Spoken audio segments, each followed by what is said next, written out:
Terima kasih Anda masih bersama kami dan berikut kami hadirkan kembali informasi utama hari ini. Di awal tahun ajaran baru, siswa sekolah dasar di Karawang nyaris jadi korban plafon kelas yang ambruk. Reka ulang kasus pembunuhan yang jasadnya ditemukan di dalam karung plastik di Bandung diwarnai kericuhan.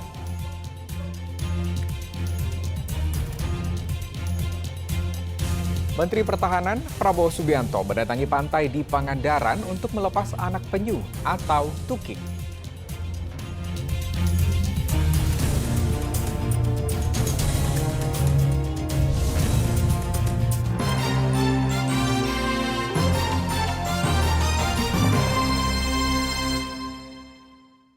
Ya, buat Anda warga kota Cimahi, harap waspada dengan modus baru pencurian motor. Polisi menangkap 2 pencuri motor dengan modus berpura-pura sebagai petugas sewa guna usaha atau leasing dengan berpura-pura menagih tunggakan. Pelaku mencuri motor saat korbannya lengah. Dalam 3 bulan, pelaku menggondol 15 motor. Seperti inilah pencurian motor di Cimahi yang terekam kamera pengawas di depan kantor sewa guna usaha atau leasing kendaraan. Pelakunya adalah Ferry Bangkit dan Vino yang akhirnya ditangkap polisi. Dari hasil penyelidikan, kedua pelaku mengaku sebagai karyawan sewa guna usaha yang hendak menagih utang pembayaran cicilan kendaraan. Kedua pelaku menipu korbannya dengan berpura-pura menagih tunggakan. Dengan mengancam, pelaku membawa korban dan motornya ke depan kantor sewa guna usaha di Jalan Jenderal Amir Mahmud. Di sanalah pelaku meminta korban membeli materai. Saat korban pergi, kedua pelaku membawa kabur motornya. Sampai di depan salah satu leasing yang ada di kota Cimahi untuk meyakinkan korban bahwa pelaku ini adalah petugas leasing. Dia berhenti di depan salah satu kantor leasing yang ada di kota Cimahi dan mengatakan bahwa sambil menunjukkan belangko berita acara penyerahan terima kendaraan bahwa korban harus membeli materai. Ketika korban membeli materai, seketika pelaku ini membawa kabur motor milik korban sehingga korban mengalami kerugian. Pencurian dengan modus berpura-pura sebagai penagih tunggakan ini berjalan selama 3 bulan. Kedua pelaku menggondol 15 motor curian. Mereka menjual motor-motor curian dengan harga 5 hingga 7 juta rupiah. Kedua pelaku kini diancam pasal berlapis dengan hukuman 9 tahun penjara. Warga diminta untuk waspada dengan modus baru pencurian motor. Muhammad Abbas melaporkan dari Cimahi. Ya, reka ulang kasus pembunuhan yang jasadnya ditemukan di dalam karung plastik di Bandung diwarnai kericuhan. Keributan terjadi lantaran keluarga korban berusaha menghakimi tersangka usai menjalani rekonstruksi.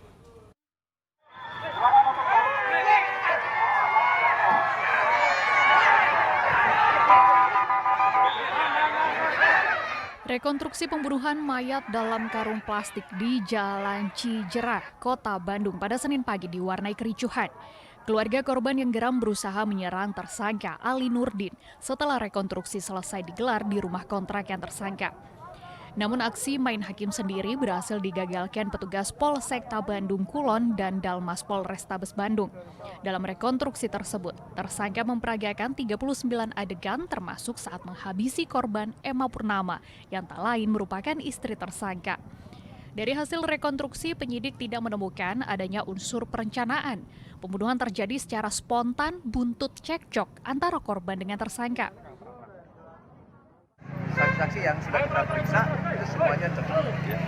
Ada perencanaan nggak dalam TKP tersebut? Saya kalau melihat di sini, melihat dari rekonstruksi tadi, perencanaan itu tidak ada. Karena terjadi ketika di kamar itu antara dialog dan perbuatan itu seketika di saat itu. Pembunuhan yang dilakukan tersangka terhadap istrinya ini terjadi pada 5 Juni lalu. Jasad korban kemudian ditemukan oleh warga 2 hari kemudian dalam kondisi terbungkus karung plastik dengan ditutupi kasur. Warga menemukan jasad korban setelah mencium bau tak sedap dari dalam rumah kontrakan tersangka. Muhammad Rizal melaporkan dari Bandung. Kita ke informasi lain, 2 pembacok juru parkir di Sumedang tertangkap kurang dari 24 jam. Keduanya menganiaya korban hingga tewas karena dendam pernah disakiti korban. 2 pemuda ini hanya bisa menyesali perbuatannya.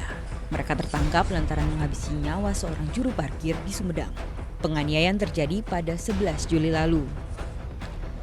Saat itu, kedua pelaku tiba-tiba datang menghampiri korban yang merupakan seorang juru parkir di Jalan Parakan Mucang, kawasan Cimanggung. Keduanya tanpa ragu menghujani korban dengan sabit hingga terkapar. Korban sempat dibawa ke rumah sakit tetapi nyawanya tak tertolong. Dari hasil visum terdapat 10 luka bacok di badan dan kepala korban.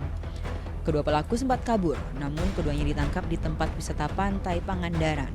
Keduanya mengaku tega menghabisi korban lantaran dendam pernah disakiti korban. Penganiayaan yang kita masukkan ke dalam pasal pembunuhan berencana, di mana memang yang dilakukan oleh para pelaku ini menimbulkan atau mengakibatkan matinya seseorang yang terjadi di wilayah Cimanggung, di mana TKP-nya yaitu di Dusun Cicabe, RT 03, RW 01 Desa Sinanggali, Kecamatan Cimanggung, Kabupaten Sumedang. Kejadiannya hari Selasa tanggal 11 Juli 2023 sekira pukul 18.20. Ya. Kini kedua pelaku mendekam di ruang tahanan Mapolres Sumedang. Mereka dijerat pasal berlapis dengan ancaman 20 tahun penjara hingga hukuman mati. Agun Gunawan melaporkan dari Sumedang. Sementara itu di Kabupaten Sukabumi, 4 ibu-ibu diringkus lantaran menjadi pelaku perdagangan orang ke luar negeri. Mereka menipu korbannya dengan iming-iming gaji yang besar. Namun gaji yang dijanjikan tidak pernah diberikan padahal sudah bekerja berbulan-bulan. Siapa yang menyangka keempat ibu-ibu ini jadi dalang perdagangan orang ke luar negeri. Keempatnya tak berkutik saat diringkus Polres Sukabumi. Keempatnya diyakini menjadi pelaku perdagangan manusia ke luar negeri dengan tujuan negara Malaysia dan Timur Tengah. Operasi perdagangan orang yang dijalankan keempatnya cukup apik. Salah satu pelaku berbagi peran dengan suaminya untuk mencari dan membohongi korbannya. Korbannya? Oh, korbannya waktu itu lancar aja Pak, komunikasi aja. sama saya. Terus Yang ngerekrut siapa? Yang ngajak siapa? Ibu atau suami? suami. Terus ibu? Ibu di rumah aja. Di rumah aja. Terus lancar Pak, gaji. Kapolres Sukabumi mengatakan selain berbagi peran, para pelaku juga mengiming-imingi upah yang besar jika kerja di luar negeri. Namun beberapa bulan bekerja, para korban tidak menerima upah yang dijanjikan. Bekerja sama sesuai dengan perannya masing-masing, di mana NI punya sponsor di Malaysia. Kemudian NI ini melakukan perekrutan dan dibantu oleh EL dalam rangka melengkapi dokumen-dokumen, apakah itu paspor dan lain segala macamnya. SR dan ER ini sudah sempat bekerja di Malaysia dengan diiming-imingi gaji yang cukup lumayan atau layak, namun pada kenyataannya tidak diberikan gaji selama bekerja di sana dan mendapatkan perlakuan tidak manusiawi atau kasar oleh majikannya di sana. Polisi terus mengembangkan kasus perdagangan orang ke luar negeri mengingat Sukabumi jadi daerah dengan kasus TPPO cukup tinggi. Asep Didi melaporkan dari Kabupaten Sukabumi. Penganiaya seorang pemuda hingga tewas di Karawang akhirnya ditangkap. 3 pelaku yang masih remaja itu sakit hati ke korban karena pernah dilempari batu oleh korban. 3 remaja diringkus oleh petugas Satreskrim Polres Karawang pada Senin kemarin. Mereka adalah pelaku penganiayaan kepada seorang pemuda hingga tewas di kawasan Jatisari. Ketiga pelaku ini pun diketahui masih di bawah umur, yaitu 17 tahun. Adapun modus dari pelaku terhadap korban karena pelaku merasa sakit hati kepada korban karena dilempari batu oleh korban serta 2 orang temannya. Sementara menurut saksi, korban hanya iseng melempar batu dan kebetulan lemparan batu oleh korban mengenai pelaku. Setelah itu Kelompok pelaku ini tidak terima dengan satu motor berisi 3 orang ini. Akhirnya pulang ke poskonya untuk mengambil senjata. Dan pada saat itu tidak berpikir panjang, para pelaku ini kembali lagi dan memberikan serangan balasan menggunakan senjata tajam yang sudah dipersiapkan oleh para pelaku ini untuk menghantam korban hingga meninggal dunia.